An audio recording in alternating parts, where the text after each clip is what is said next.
بسم اللہ الرحمن الرحیم۔ ناظرین، آج سعودی عرب کے وزارت صحت کے ترجمان ڈاکٹر محمد العبد العالی نے پریس کانفرنس کی۔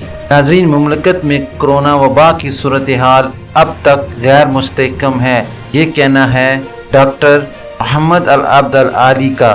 سعودی وزارت صحت کے ترجمان نے کہا ہے کہ ابھی تک مملکت میں کرونا وبا کی صورتحال غیر مستحکم ہے۔ کورونا SOPs کی پابندی نہ کرنے کا خطرہ مول نہ لیا جائے۔ وزارت صحت کے ترجمان ڈاکٹر محمد العبد العالی نے اتوار یعنی آج پریس بریفنگ کے دوران کہا ہے کہ اب تک مملکت بھر میں 7,80,000 سے زیادہ کورونا ویکسین لگائی جا چکی ہیں۔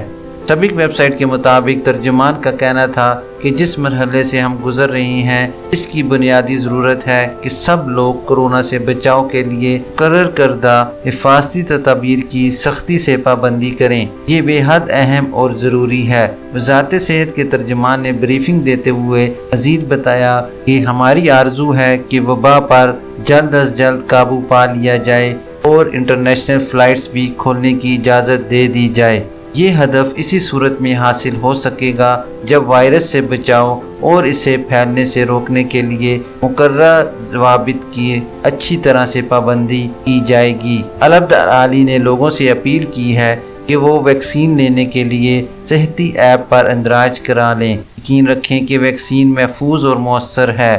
ترجمان کا کہنا تھا کہ ویکسین کی پہلی اور دوسری خوراک ایک ہی قسم کی ہونی ضروری ہے۔ ناظرین، جہاں تک بات انٹرنیشنل ایئر فلائٹس کی ہے، حکومت کی طرف سے ابھی تک کوئی حتمی اعلان نہیں کیا گیا۔ جیسے ہی فلائٹس کی بحالی کے بارے میں کوئی اپڈیٹ آئے گی تو اس کی خبر آپ تک بر وقت پہنچا دی جائے گی۔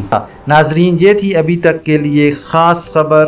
ملتے ہیں نیکسٹ بلیٹن میں اسی طرح کی معلوماتی اور اہم خبر کے ساتھ۔ ویڈیو ختم کرنے سے پہلے نئے آنے والے حضرات سے گزارش کروں گا کہ کائنڈلی میرے چینل کو لائک، سبسکرائب اور بیل نوٹیفیکیشن کو اوپن کر لیں تاکہ اسی طرح کی آپ کو بہت اہم اور معلوماتی خبریں بر وقت ملتی رہیں۔ اپنا خیال رکھیے اور دوسروں کا بھی۔ اللہ حافظ۔